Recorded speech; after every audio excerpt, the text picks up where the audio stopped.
Bonjour, bienvenue sur Cocotte TV pour une nouvelle vidéo de présentation. Aujourd'hui, un boîtier moyen tour ATX, le Deepcool Earl Kells RGB, un boîtier qui est vendu 85-90 € à peu près selon les revendeurs, qui intègre donc du RGB avec petite bande de diode qu'on pourra mettre en bas par exemple, qui permettra, ici il manque quelque chose, un panneau en verre trempé légèrement opaque, donc de sublimer l'intérieur avec une petite touche de RGB et des petits boutons au-dessus pour le contrôler si jamais on n'a pas une carte mère compatible. La connexion se fait tout simplement par du 12 volts RGB, donc on peut utiliser pourquoi pas aussi un Gamax GT de la même marque ou bien un Captain EX RGB. Pour le prix, c'est plutôt intéressant. Deepcool fait des efforts sur certaines choses, des petites concessions sur d'autres. Par exemple, sur les côtés, nous avons ici de la mousse pour le panneau en verre trempé. C'est une bonne idée, on ne le trouve pas sur tous les boîtiers, même à 100-150 €, donc c'est pas mal. On est sûr que ça ne va pas bouger. Ensuite, à l'avant, nous avons une façade en métal. Alors là, c'est purement un côté matériau, on va dire. On n'aimera pas, ça change pas grand chose dans l'absolu, mais la finition est propre. Le petit aspect granulé est plutôt sympa, même si ça tranche avec le lisse que nous avons sur le dessus et sur le côté. Néanmoins, pas grand chose à redire. On trouve que ça rend plutôt bien. Dessous, une aération pour les ventilateurs. Alors, ventilateurs, nous en avons un à l'avant, un à l'arrière. C'est du 120 mm. C'est en noir par contre, pas de RGB là-dessus. Il faudra en rajouter si besoin. Le boîtier, nous avons aussi un filtre magnétique sur le dessus qui va permettre de filtrer 2 ventilateurs maximum en 120 ou 140 mm. Donc autant pour du water cooling. À l'avant, en revanche, on peut passer à 3 ventilateurs. Donc un radiateur de 360 mm maximum. En 140, par contre, on reste à 2 ventilos, donc du 280, ce qui est déjà pas mal. On va ouvrir le boîtier. Alors, c'est pas facile à ouvrir. On se moque pas, s'il vous plaît. Hop! Histoire de découvrir un peu plus l'intérieur, un peu mieux. Plus de lumière, c'est quand même plus simple. Et on retrouve un châssis qui est dérivé en fait du Genome, avec cette partie à l'avant qui va permettre de passer les câbles plus ou moins facilement pour la carte graphique, ou les cartes graphiques.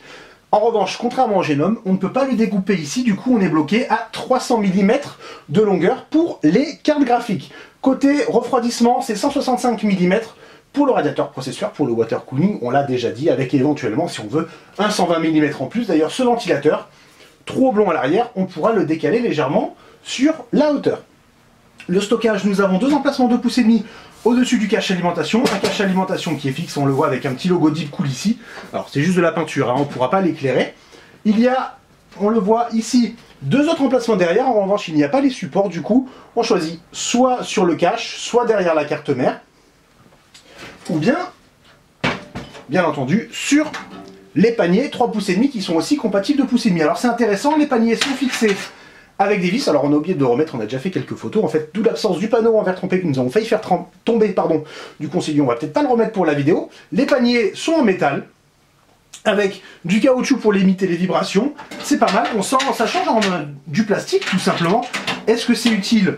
Pas forcément, mais c'est présent, du coup, on ne va absolument pas s'en plaindre. La cage, si on regarde dessous, avec d'ailleurs un filtre pour l'alimentation, est vix, oh là là, on va y arriver, est vissé sur des trous oblongs, comme pour les ventilateurs. Du coup, on va pouvoir la décaler sur l'avant, sur l'arrière, histoire de gagner de la place pour l'alimentation, ou bien pour le water cooling. En décalant, on pourra quand même passer sur un kit maison avec un radiateur de 60 mm d'épaisseur.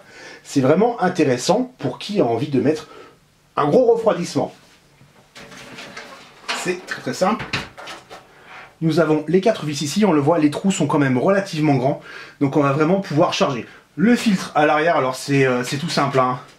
C'est juste un mèche, c'est pas magnétique, c'est un peu moins pratique, surtout avec le pied qui est ici. Bon, on se dit, un petit coup de soufflette, on ne le démontera pas pour le laver. Qu'est-ce qu'il y a de plus à dire à propos du boîtier? Les passages de câbles, on le voit, petite concession, il n'y a pas de protection autour. Est-ce que c'est grave? Oui, non, chacun aura son avis sur la question. Toujours est-il qu'il y a de nombreux passages le long de la carte mère. Ici, pour carte fille. En haut, pour le processeur, par exemple. Normalement, il ne devrait pas y avoir de soucis. Même si l'épaisseur est plutôt limite. On est à 1-2 cm à peu près. Enfin, sur le dessus, donc ici, nous avions le filtre. Nous avons des boutons pour gérer le RGB. Et enfin, Power USB 3, le son USB 2. Le tout cerclé par partie brillante qui va donc s'allumer dans le noir.